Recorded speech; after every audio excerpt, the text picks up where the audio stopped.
శ్రీనగర్ అనే ఊరు గ్రామమని సిటీ అని చెప్పలేం. ఇప్పుడిప్పుడే అభివృద్ధి చెందుతున్న ఊరు. శంకర్ అనే వ్యక్తి మఖన్ తయారు చేసి అమ్ముతుంటాడు. శంకర్ భార్య పేరు శ్రీలక్ష్మి, అమ్మ పేరు కనకం. వంటగదిలో శ్రీలక్ష్మి పనిచేస్తూ ఉంటుంది. కనకం శంకర్ హాల్లో కూర్చుంటారు. పొద్దున లేచిన దగ్గర నుండి ఆ వంటగదిలో ఏం చేస్తావో, నా మొహాన టిఫిన్ తగలి. వస్తున్నా అత్తయ్య, పూరీ కూర చేశాను, అందుకే కొంచెం ఆలస్యమైంది. వంటగదిలో నుండి లక్ష్మి బయటకొస్తుంది. బయటకి వెళ్లి కష్టపడతాడు. వాడి కోసం తొందరగా ఏమైనా చేసి పెట్టాలన్న ధ్యాసే ఉండదు నీకు. శ్రీలక్ష్మి, మఖన్లో వేసే మసాలా సిద్ధం చేసి ఉంచు. మఖన్కి వాడిన మసాలా ఈ రోజుతో అయిపోతుంది, రేపటికి కావాలి. మసాలా కోసం కావలసిన వస్తువులు ఇంట్లో లేవు, బజారుకు వెళ్లి తేవాలి. ఇంటి పనులన్నీ ముగించుకొని బజారుకు వెళ్లి మసాలాకి కావలసిన వస్తువులు తెస్తాను. రోజు అంత పని చేసి అలసిపోయినట్టు చెప్తున్నావు. చూస్తే ఎక్కడి పని అక్కడే ఉంటుంది. డైనింగ్ టేబుల్ మీద టిఫిన్ పెడుతుంది శ్రీలక్ష్మి. కనకం శంకర్ వచ్చి టిఫిన్ చేస్తుంటారు. పూరీలు బాగున్నాయి, ఇంకొక 2 పూరీలు పెట్టు. పూరికి కాంబినేషన్ గా శనగల కూర బాగా చేసావు. పూరీలు ముట్టుకుంటే చేతికి నూనె అంటుకుపోతుంది. దీనికి ఏం చేత కాదు. ఇవి పూరీలా లేక అప్పడాలా? చేత్తో పట్టుకుంటే ముక్కలైపోతున్నాయి. శ్రీలక్ష్మి పూరీ కూర బాగా చేస్తుంది. తను వంటలు బాగా చేస్తుంది. ఎందుకమ్మా ఏది నచ్చలేదంటావు? ఏంట్రా నీ భార్యని వెనకేసుకొస్తున్నావు? అబద్ధం చెప్తున్నానంటున్నావా?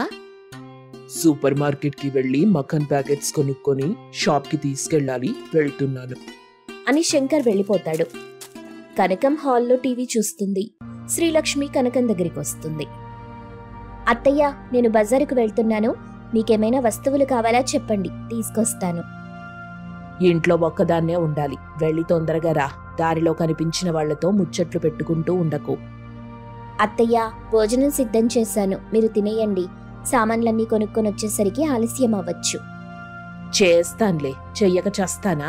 రుచి పచ్చి లేని కూరలు చేస్తావు. ఏదో ఒకటి తిని కడుపు నింపుకోవాలి. శ్రీలక్ష్మి బజారుకు వెళ్ళిపోయింది.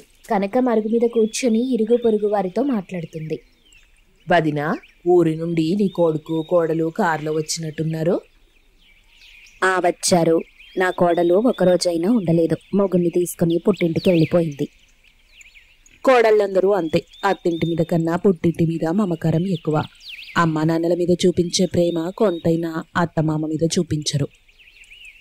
నీ కోడలు ఇంటి పని అంతా చేస్తుంది, నిన్ను బాగా చూసుకుంటుంది. చాలా చురుకైన పిల్ల, అందరితో కలివిడిగా మాట్లాడుతుంది. అదేం లేదు, దానికి ఏ పని చేత కాదు. ఏ పనైనా నేను చెప్తే చేస్తుంది. బద్ధకం ఎక్కువ. ఎప్పుడూ వంటగదిలోనే ఉంటుంది, ఏది సరిగ్గా చెయ్యదు. మా నమ్మకం నీ కోడలు వచ్చిన తరువాతే బాగా జరిగి లాభాలు వస్తున్నాయంటగా. నా కోడలు రాకముందు నుండి నా కొడుకు మఖన్ తయారు చేసి అమ్ముతున్నాడు. నీ కోడలు షాప్కెళ్ళి తన భర్తకు సాయం చేస్తుంది. ఇద్దరూ కలిపి మఖన్ తయారు చేసి అమ్ముతున్నారు. నా కోడలికి మసాలా తయారు చేయమని చెప్తే సామాన్లు లేవని సాకులు చెప్పి తిరగడానికి బజారుకి వెళ్ళిపోయింది. ఓ, నీ కోడలు మసాలాలు తయారు చేస్తుందా? అందుకే ఈ మధ్యన మఖన్ చాలా రుచిగా ఉంటుంది. అందరూ ఎక్కువగా మీ షాప్ దగ్గరికే వస్తున్నారు. మఖన్ మసాలాలో ఏమేం వాడాలో, ఎలా తయారు చేయాలో నా కోడలికి నేనే నేర్పించాను. శ్రీలక్ష్మి బజారుకెళ్ళి ఇంటికి తిరిగి వస్తుంది. వాళ్ళిద్దరూ మాట్లాడుకోవడం వింటుంది. లక్ష్మి, మార్కెట్ నుండి వస్తున్నావా? అవును, ఆయనకి షాప్లో పనుంది, వెళ్ళిపోయారు. నేను మార్కెట్కి వెళ్ళి సామాన్లు తెచ్చుకున్నాను. వదినా, మా వారొచ్చే టైం అవుతుంది, నేను వెళ్ళి వంట పని చేసుకోవాలి, వస్తాను. శాంతమ్మ వెళ్ళిపోతుంది. కనకం, లక్ష్మి ఇంట్లోకి వెళ్ళిపోతారు. సాయంత్రం శంకర్ షాప్ నుండి ఇంటికి వస్తాడు. శ్రీలక్ష్మి, మఖన్ తినడానికి జనాలు ఎక్కువగా వస్తున్నారు. మఖన్లో చాలా విటమిన్స్ ఉంటాయి, అందరూ మఖన్ తినడానికి ఇష్టపడుతున్నారు. మఖన్ నీటిలో ఉండే తామర పువ్వు గింజల నుండి వస్తుంది. దానికి పూల్ మఖన్ అని కూడా పేరు. మఖన్ని డ్రై ఫ్రూట్ అంటారు. అది ఆర్గానిక్ ఫుడ్, ఇంకా హెల్దీ ఫుడ్. మఖన్ని పిల్లలు, గర్భిణీలు తినడం వల్ల బోన్ స్ట్రెంగ్త్ పెరుగుతుంది. మీరు మఖన్ చాలా రుచిగా చేస్తారు, చూడ్డానికి కలర్ఫుల్ గా ఉంటుంది. మఖన్ కి చేసిచ్చిన మసాలా మంచి సువాసన వస్తుంది. నువ్వు బేల్పూరి కూడా బాగా చేస్తావు. అయితే మన షాప్ లో మఖన్ తో పాటు బేల్పూరి కూడా తయారు చేసి అమ్ముదాం. బేల్పూరి కాదు, మఖన్ బేల్పూరి చేసి అమ్ముదాం. వెరైటీగా ఉంటుంది. నేను అలసిపోయాను, వెళ్ళి పడుకుంటాను. శంకర్ గదిలోకి వెళ్ళిపోతాడు. శ్రీలక్ష్మి కిచెన్లోకి వెళ్లి మసాలా తయారు చేస్తుంది. మరుసటి రోజు ఉదయం మసాలా బాక్స్లో పెట్టి శంకర్కిస్తూ ఉండగా అక్కడికి కనకం వచ్చి డబ్బా తీసుకుంటుంది. మసాలాలేంటి ఇన్ని రకాలున్నాయి? 4 డబ్బాల్లో ఉన్నాయి. ఇంతకుముందు ఇన్ని మసాలాలు లేవు, ఇన్ని డబ్బాలు తీసుకెళ్లలేదు. షాప్లో మక్కన్తో పాటు మక్కన్ బేల్పూరి కూడా తయారు చేసి అమ్ముదాం అనుకుంటున్నాం. వాటి కోసం మసాలాలు తయారు చేసి తీసుకెళ్తున్నాం. శంకర్ మక్కన్ వ్యాపారంలో మంచి లాభాలు వస్తున్నాయని వాడికి పోటీగా మక్కన్ బేల్పూరి తయారు చేసి అమ్మాలనుకుంటున్నావా? ఆయనకి పోటీగా కాదు, మన షాప్లో మక్కన్తో పాటు మక్కన్ బేల్పూరి చేసి అమ్ముదాం అనుకుంటున్నాం. మన షాపులోనే మక్కన్ తయారు చేస్తుంటే వాడికి పోటీగా మక్కన్ బేల్పూరి తయారు చేసి అమ్ముదాం అనుకుంటున్నావు. మక్కన్ బేల్పూరి షాప్లో కాదు, షాప్ ఎదురుగా బండి పెట్టి మక్కన్కి పోటీగా మక్కన్ బేల్పూరి తయారు చేసి అమ్ముతాను. శ్రీలక్ష్మి గదిలోకి వెళ్ళిపోతుంది. వెనుక శంకర్ కూడా వెళ్తాడు. కోపంగా కనకం సోఫాలో కూర్చుంటుంది. ఏవండి, అత్తయ్య గారు అలా మాట్లాడేసరికి మీకు పోటీగా వ్యాపారం పెడతాననేశాను, నన్ను క్షమించండి. మక్కన్ బేల్పూరి వ్యాపారం చెయ్యి. నా భార్య గొప్పతనం ఊళ్ళో వాళ్ళందరికీ, అమ్మకి తెలుస్తుంది. వ్యాపారం గురించి ఏమీ తెలీదండి నాకు. షాప్కొచ్చి మీకు సాయం చేసేదాన్ని. సొంతంగా అంటే భయంగా ఉంది. మసాలాలన్నీ ఇంట్లో చేసేదానివి. అలాగే మక్కన్ బేల్పూరి ఇంట్లో చేసి హాట్ ప్యాక్ లో పెట్టి బయట బండి మీద పెట్టి వ్యాపారం చెయ్యి. నేను షాప్కి వెళ్తున్నాను. శంకర్ షాప్కి వెళ్తాడు. మరుసటి రోజు ఉదయం కనకం గదిలో నుండి బయటకొస్తుంది. కనకం మనసులో ఇలా అనుకుంటుంది. శ్రీలక్ష్మి కోపంలో అనేసింది వ్యాపారం చేస్తానని. రోజులాగా వంటగదిలో పని చేసుకుంటుంది. శ్రీలక్ష్మి వంటగదిలో నుండి హాట్ ప్యాక్ పట్టుకుని వస్తుంది. హాట్ ప్యాక్ తీసుకొని ఎక్కడికి వెళ్తున్నావు? ఊళ్ళో వాళ్ళందరికీ మక్కన్ బేల్పూరి రుచి చూపించాలి, అమ్మడానికి వెళ్తున్నాను. నా పరువు తీయాలని చూస్తున్నావా? ఊళ్ళో అందరూ కనకం కోడలు బండి మీద మక్కన్ బేల్పూరి అమ్ముకుంటుందని చెప్పుకుంటారు. కనకం కోడలు పల్లెటూరి మొహంది, ఏ పని చేత కాదు, బద్దకిష్టరాలని అందరూ చెప్పుకుంటున్నారు. శ్రీలక్ష్మి అక్కడి నుండి హాట్ ప్యాక్ పట్టుకుని వెళ్ళిపోతుంది. శంకర్ షాప్ ఎదురుగా బండి మీద మక్కన్ బేల్పూరి పెట్టి అమ్ముతుంది. కనకం శంకర్ షాప్ దగ్గరికి వస్తుంది. శంకర్, నీకు మక్కన్ తయారు చేసి అమ్మడంలో 3 సంవత్సరాల అనుభవం ఉంది. శ్రీలక్ష్మి చేసిన మసాలాలు బాగా మంచి వాసన వస్తున్నాయి. మక్కన్లో వేయటం వల్ల మంచి కలర్ వస్తుంది. శంకర్, మక్కన్ చాలా రుచిగా చెయ్యు. ఊళ్ళో వాళ్ళందరూ మన దగ్గరికి రావాలి. శ్రీలక్ష్మి మసాలా తయారు చేసి ఇవ్వలేదు. శ్రీలక్ష్మి కన్నా ముందు నీకు మక్కన్కి మసాలా ఇచ్చేది నేనే కదా. ఇప్పుడు చేసి తెస్తాను. ఈ రోజు నుండి మసాలాలు నేను చేసిస్తాను. మక్కన్ టేస్ట్ ముందు కన్నా బాగుండాలి. పోటీలో నువ్వే గెలవాలి. కనకం ఇంటికి వెళ్లి మసాలా తయారు చేసి తిరిగి షాప్కి వచ్చి శంకర్కిస్తుంది. శంకర్, మసాలాలు తీసుకొచ్చాను. మక్కన్ చేయడం తొందరగా స్టార్ట్ చెయ్యి. శంకర్ మక్కన్ తయారు చేస్తాడు. షాప్కి మనుషులు వస్తారు, మక్కన్ ఆర్డర్ చేస్తారు. అందులో ఒక అతను మక్కన్ టేస్ట్ మారిందంటాడు. శంకర్ రోజులాగే చేశానని చెప్తాడు. కనకం చేసే మసాలాలతో మక్కన్ ఎవరికీ నచ్చదు. అలా శంకర్ షాప్ క్లోజ్ చేయాల్సిన పరిస్థితి వస్తుంది. ఇంకో పక్క కోడలి మక్కన్ బేల్పూరి వ్యాపారం బాగా పేరొస్తుంది. అమ్మా, శ్రీలక్ష్మి చేసిన మక్కన్ బేల్పూరికి మంచి గుర్తింపు వచ్చింది. ఈరోజు మహిళా మండలి వాళ్ళు నన్ను కలిసి శ్రీలక్ష్మికి సన్మానం చేయాలనుకుంటున్నామని చెప్పారు. మీటింగ్ అరేంజ్ చేశారు. ఆడవాళ్ళందరూ ఉన్నారు. శ్రీలక్ష్మి, శంకర్ మీటింగ్ వస్తారు. కనకం కూడా వాళ్ళకి కనిపించకుండా వచ్చి వెనకాల కూర్చుంటుంది. శ్రీలక్ష్మిని సన్మానించి తరువాత మాట్లాడమని చెప్తారు. బిజినెస్ పెట్టడానికి సపోర్ట్ చేసి మక్కన్ బేల్పూరి సక్సెస్ అవ్వడానికి కారణం మా అత్తయ్య గారు అని చెప్తుంటే మీటింగ్ మధ్యలో నుండి కనకం లేచి శ్రీలక్ష్మిని గట్టిగా హత్తుకుంటుంది. మీరలా గట్టిగా అనేసరికి కోపంతో షాప్ పెట్టాను, నన్ను క్షమించండి అత్తయ్యా. శ్రీలక్ష్మి కన్నీళ్లు పెట్టుకుంది. శంకర్ వాళ్ళిద్దరి దగ్గరికి వచ్చి హత్తుకుంటాడు. వాళ్ళు ముగ్గురిని చూసి అందరూ క్లాప్స్ కొడతారు. మరుసటి రోజు నుండి షాప్లో మక్కన్తో కలిపి మక్కన్ బేల్పూరి అమ్ముతారు. స్వర్ణమంజరి అనే నది ఒడ్డున ఒక అందమైన గ్రామం ఉండేది. పాడి పంటలతో ఆ గ్రామం కలకలలాడుతూ ఉండేది. అదే ఊళ్ళో రాగిని, మాలిని అనే అత్తకోడళ్లు ఉండేవారు. అత్తకోడళ్లు ఉదయాన్నే చెరువు దగ్గరికి వెళ్లి పాత చీరని వలగా మార్చి దాంతో చేపలు పడుతుండేవాళ్లు. ఈ చెరువులో పులస బాగా దొరుకుతుందత్తయ్యా. పులస కంటే బొమ్మిడాయిలు మంచి ధర పలుకుతాయి మార్కెట్లో. మరి వేరే చెరువుకెళ్దామా? ఇక్కడ దగ్గరలో వేరే చెరువు లేదు మాలిని.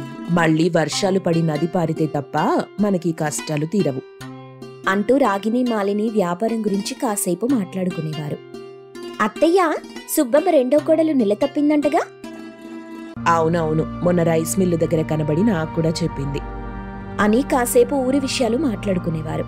తర్వాత పట్టిన చేపలన్నీ తీసుకుని అత్తకోడళ్లు మార్కెట్లో అమ్మేవారు.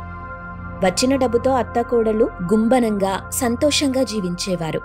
ఒకరోజు అత్తాకోడళ్లు ఇంట్లో చేపల వేపుడు చేసుకుంటున్నారు. ఆ వాసన వీధి వీధంతా గుమగుమలాడింది. ఉచితంగా వస్తే ఉప్పు బస్తా మొత్తం తినే అలవాటున్న సామ్రాజ్యానికి ఈ వాసన తాకింది. ఆహా, చేపల వేపుడు! అబ్బా, నోట్లో లాలాజలం ఊరిపోతుంది అంటూ సామ్రాజ్యం పిలవని పేరంటానికి వెళ్లినట్టు రాగిని ఇంటికి వెళ్ళింది. రాగిని మాలిని అప్పుడే చేపల వేపుడు పెట్టుకుని తినడానికి సిద్ధమయ్యారు. హబ్బబ్బబ్బబ్బా, 7 ఊళ్ళ అవతలున్నా నీ చేపల వేపుడు టేస్టే వేరబ్బా అని సామ్రాజ్యం కూర్చొని అత్తకోడళ్ల ముఖాలు చూసింది. రాగిని మాలిని ఏం చెయ్యలేక ఆమెకి కూడా ఫిష్ ఫ్రై వడ్డించారు. వాళ్లు కూడా భోంచేయటం మొదలెట్టారు. అబ్బా, ఈ ఫిష్ ఫ్రై ఈ చుట్టుపక్కల ఎక్కడా దొరకదు రాగిని అని తింటూ ఉంది. నేను చిట్టి కోసం వచ్చాను, కానీ ఈ ఫిష్ ఫ్రైతో నా మాట కట్టేస్తుందనుకో. అబ్బబ్బబ్బా అని తింటూ పొగడ్తలతో ముంచెత్తింది. అత్తకోడళ్లు కూడా ఆమెకి కడుపు నిండా భోజనం పెట్టి చిట్టి డబ్బులిచ్చి పంపారు. కొన్ని రోజులు రాగిని మాలిని చేపలు పడుతూ జీవిస్తున్నారు. పచ్చగా ఉన్న పైరుకి పురుగు పట్టినట్టు వీరి జీవితంలో కూడా అలజడి మొదలైంది. వర్షాలు పడక కరువు మొదలైంది. ఒక్క చుక్క కూడా వానలేదు. ఇక చెరువులో చేపలు కూడా తగ్గిపోయాయి. ఒకరోజు చాలా తక్కువ మొత్తంలో చేపలమ్మి ఇంటికొస్తూ అత్తకోడళ్లు మాట్లాడుకుంటున్నారు. ఈ చెరువులో చేపలింక దొరకవు మాలిని. అవునత్తయ్యా, నాకూడా అదే అనిపిస్తుంది. ఈ చేపలతో మన బ్రతుకు గడవదు. మరింకేం చేద్దామత్తయ్యా? పక్కూరి పొలిమేరలో ఇంకో చెరువుంది కదా, అక్కడికెళ్దాం అని చెప్పింది అత్తగారు. దానికి కోడలు కూడా ఒప్పుకుంది. అలా మరుసటి రోజు రాగిని మాలిని పక్కూరి చెరువుకి బయలుదేరారు.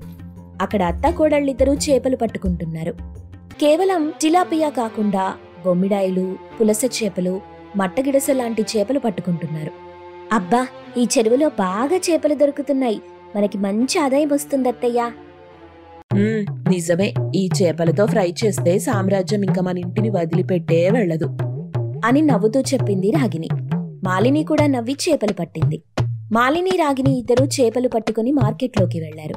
ఆ చేపలు బాగా అమ్మి డబ్బు సంపాదించి ఇంటికి చేరుకున్నారు.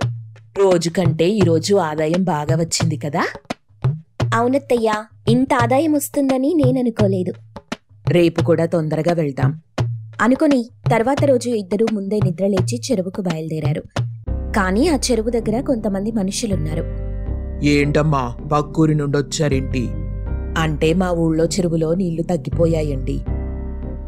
తగ్గిపోతే మా చెరువు దగ్గరికి వస్తారా? అప్పుడు మా ఊరి వాళ్ళెక్కడికి వెళ్ళాలి? వాళ్ళకి మేమేమడ్డమండి, ఏదో ఒక మూల పట్టుకుంటాం కదా. అదంతా లేదు, మీరిక్కడుండడానికి వీల్లేదు, వెళ్ళండి అని చెప్పి పంపించారు. అత్తకోడలు ఎంత బ్రతిమాలినా ఆ ఊరి పెద్ద మనుషులు ఒప్పుకోలేదు. దాంతో రాగిని మాలిని ఏం చెయ్యలేక అక్కడి నుండి దీనంగా వెళ్లిపోయారు. అత్తకోడళ్ళిద్దరూ ఇంట్లో కూర్చొని మాట్లాడుకుంటూ ఉన్నారు. ఏంటత్తయ్యా ఇలా జరిగింది? అన్ని రోజులు ఇలాగే జరగాలని ఏం లేదు కదా. ఒక్కసారిగా కన్న కలలన్నీ ఆగిపోయాయి. సర్లే, బాధపడకు, రేపేదోటి చేద్దాం అని మాలినిని రాగిని కాస్త ఓదార్చింది. తర్వాత రోజు అత్తకోడళ్ళు చుట్టుపక్కల చెరువుల దగ్గరికి వెళ్తున్నారు. కానీ ఏదో అడ్డంకొస్తుంది. ఏం చేయాలో ఏమీ అర్థం కాలేదు. చూస్తుండగానే రోజులు గడిచిపోతున్నాయి. దాచుకున్న డబ్బంతా అయిపోతుంది. సామ్రాజ్యం ఒకరోజు అత్తకోడళ్ల దగ్గరికి వచ్చింది. అత్తకోడళ్ళు మౌనంగా ఉన్నారు. ఏం రాగిని, ఇంకా చిట్టి డబ్బులు ఇవ్వలేదు? అది అది అంటూ ఏం చెప్పాలో తెలియక నీళ్లు నములుతుంది.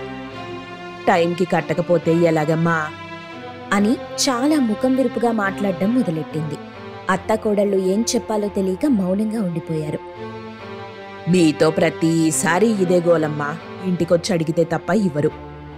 అదేంటండి, మీరు చేపల ఫ్రై తినడానికి వస్తానని చెప్పారు కదా? ఈ చేపల ఫ్రై నాకెక్కడా దొరకదా? మర్యాదగా 2 రోజుల్లో డబ్బు పంపండి అని చెప్పి వెళ్ళిపోయింది సామ్రాజ్యం. అలా మాట్లాడడంతో ఏం చెప్పాలో అత్తకోడళ్ళకి అర్థం కాలేదు. సామ్రాజ్యం చెప్పాల్సింది చెప్పి తిట్టాల్సింది తిట్టి వెళ్ళిపోయింది. ఆ రోజు రాత్రి మాలిని రాగిని భోంచెయ్యలేదు. చందమామ వెలుతురులో రాగిని మాలిని ఇద్దరూ కూర్చున్నారు. అత్తయ్యా, చెప్పమ్మా. మనం ప్రతి నెల డబ్బులు ఇస్తూనే ఉన్నాం కదా. అవును. మరి ఇలా మాట్లాడిందేంటి? డబ్బు ఆకాశం పైన నిలబెడుతుందమ్మా. మనిషిలో ఎంత గుణముందని కాదు, మనిషి వెనక ఎంత డబ్బుందని మాత్రమే చూస్తారు. మనిషికి మార్పు సహజమని పెద్దవాళ్ళంటారు. ఇప్పుడు చూశానత్తయ్యా. ఈ సమాజాన్ని నడిపించేది కులం మతం కాదమ్మా, డబ్బు. అది తలుచుకుంటే మనల్ని మహాత్ముల్ని చేస్తుంది, పాపాత్ముల్ని కూడా చేస్తుంది అని చెప్పి అత్త కుర్చీలో కూర్చొని అలాగే నిద్రపోయింది. కాని కోడలు మాత్రం తిరుగుతూనే ఆలోచిస్తుంది. తనకి తెలిసినప్పటి నుండి అత్తయ్య ముఖాన్ని అలా చూడలేదు. అందుకే ఆ రోజు రాత్రంతా తిరుగుతూ ఉపాయం కోసం ఆలోచిస్తూనే ఉంది. తర్వాత రోజు రాగిని నిద్రలేవగానే నవ్వుతూ మాలిని ఎదురుగా వచ్చింది. అత్తయ్య, మనం చేపల ఫ్రై అమ్ముతున్నాం అనగానే రాగిని అదిరిపడింది. కంగారు పడకండి అత్తయ్యా, ఈ చేపల ఫ్రై కొత్తదేం కాదు కదా, మనం చాలా బాగా చేస్తాము. కానీ హోటల్ అంటే... అత్తయ్యా, నన్ను నమ్మండి, ఫిష్ ఫ్రైలో మిమ్మల్ని కొట్టేవాళ్లు లేరు అంటూ ఎలాగోలా ఒప్పించింది. మాలిని వెంటనే తను ఎప్పటి నుండో దాచుకున్న హుండీ పగలగొట్టింది. అందులో ఉన్న డబ్బు తీసుకుని చేపలు కొనుక్కొచ్చింది. మాలిని, నాకెందుకో భయంగా ఉందే. ఒక్కసారి ప్రయత్నిద్దామత్తయ్యా, మీరెవ్వర్నీ పట్టించుకోకుండా మీ మీద మీరు నమ్మకంతో ఉండండి అని ధైర్యం చెప్పి పంపింది. వాళ్ల ఇంటి ముందు ఉండే చింత చెట్టు కింద బల్లలు పెట్టింది మాలిని. రాగిని చేపల ఫ్రై చేయటం మొదలెట్టింది. ఆ సువాసన ఎప్పటిలాగే వీధి వీధంతా తాకటం మొదలెట్టింది. కొంతమంది వీళ్ళని చూసి ఎగతాళి చేయటం మొదలెట్టారు. చేపలు పట్టడం అయిపోయింది, ఇప్పుడు చేపల ఫ్రై చేస్తున్నారు. చేపల ఫ్రై కుక్కలు కూడా తినవు అని మాట్లాడుకుంటూ ఉన్నారు. కాని కోడలు ధైర్యం కోల్పోలేదు. ఒక్కొక్కరుగా వచ్చి తినటం మొదలెట్టారు. నోటి మాట ద్వారానే రుచి గురించి ఊరంతా తెలిసింది. అత్త కోడళ్ల ఫిష్ ఫ్రై చాలా బావుందని చెప్పుకున్నారు. సాయంత్రం పూట అందరూ ఆ చింత చెట్టు దగ్గరికొచ్చి ఫిష్ ఫ్రై తింటూ ఉండేవారు.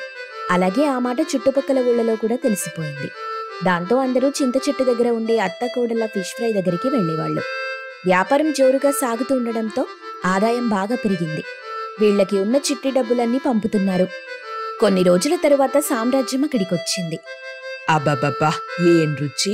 మీ వంటలు మార్మోగిపోతున్నాయి అంటూ వచ్చి అక్కడ కూర్చుంది. ఇవిగోండి డబ్బులు అని చిట్టి డబ్బులిచ్చింది. అదేంటమ్మా, నేను డబ్బడిగానా? మిమ్మల్ని నేనెప్పుడైనా డబ్బులు అడిగానా? అసలు ఈ చేపల ఫ్రై కోసం నేనొచ్చాను. ఈ చేపల ఫ్రై మన జిల్లాలో ఎక్కడా దొరకదు అంటూ చేపల ఫ్రై తినటం మొదలెట్టింది.